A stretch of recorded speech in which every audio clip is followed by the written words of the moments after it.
93% of managers make this mistake within their first year, and it destroys their team's trust forever.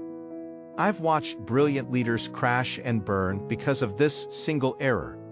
Today, you'll learn what it is and how to avoid it completely. The mistake?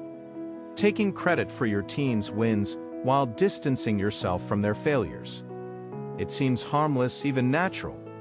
But this behavior creates a psychological poison that spreads through your entire organization faster than you can imagine. Here's why this destroys teams. When you steal credit, you're not just taking recognition.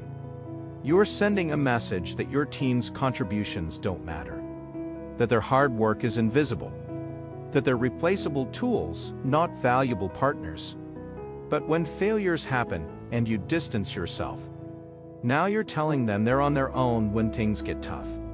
You've created the perfect storm, invisible when successful, abandoned when struggling. This is how you lose your best people. I watched Sarah, a VP at a tech company, do this repeatedly. Every project success became her strategic vision. Every setback was the team's execution problem. Within 8 months, she lost 4 of her top performers to competitors.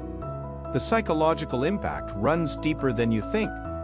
When people feel their contributions are stolen, their brains interpret this as a threat. Cortisol spikes. Motivation plummets. They start protecting themselves instead of focusing on results. Here's what great leaders do instead. They flip the script entirely. They give credit downward and take responsibility upward. When the team wins, it's because of their brilliant execution. When things go wrong, it's a leadership failure. This isn't just nice leadership philosophy. It's neuroscience. When people feel valued and protected, their brains release oxytocin and dopamine.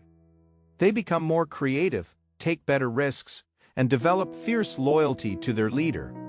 Look at Satya Nadella at Microsoft. When Office 365 succeeded, he praised his product teams publicly. When Windows Phone failed, he took full responsibility. Result? Microsoft's stock price increased 500% under his leadership. But here's the counterintuitive truth. When you consistently give credit away, you actually get more recognition, not less. Senior leaders notice who builds strong teams.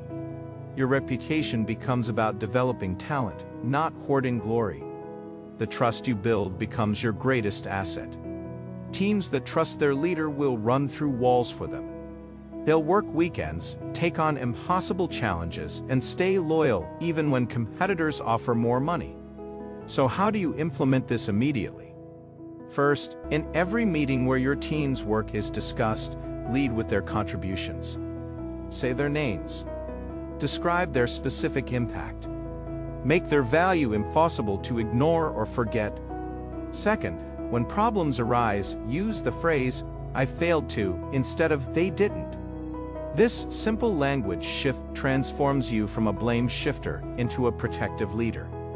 Your team will notice immediately. Third, create what I call credit rituals. Start every team meeting by highlighting someone's recent contribution. End every project with public recognition. Make giving credit a systematic habit, not an occasional gesture. Remember this: your legacy isn't the projects you completed or the promotions you earned. It's the people you developed and the trust you built. Stop stealing credit. Start building leaders. Your team and your career will thank you.